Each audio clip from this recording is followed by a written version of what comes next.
attractive feature in the garden so that visitors arrive. There's a nice display of plants, and it has an educational value as well. It's a resource so that people can see what dyes have been used historically. These are plants that produce natural dyes that can be used in the dyeing process, that can be used for yarns of all different sorts. Oh, well, I find a great pleasure in meeting friends and sharing ideas and trying to develop something beautiful at the woolen mills, which is so eco-friendly. So we grow plants early on in the year, bring them on in our own gardens and come and plant them out. We look after them through the season, and as the year goes on we will harvest plants for using for dyeing, and we collect seed from the garden, and this sometimes goes to other gardens as well, so the seed is passed on to other gardeners. They can then go on to make their own dye garden. I ni falch iawn o'r ardd Lliwurau yma yn Amgueddfa Wlân.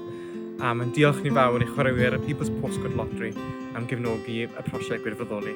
Well, it's been a lot of fun. It's been a lot of work as well.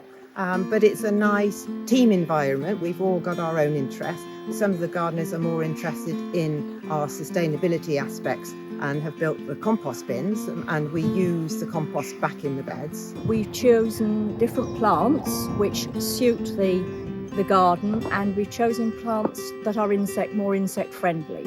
So we've selected on that basis. We've achieved the Green Flag Award again this year.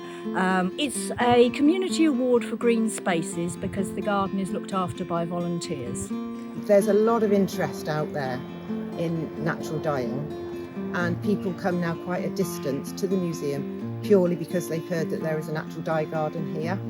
So it increases, I think, the understanding and value of the Wool Museum a huge amount by having it here. I farmed in Wales for 30 years. Working with others is good because I've worked on my own an awful lot, and working and sharing ideas, and we learn something all the time.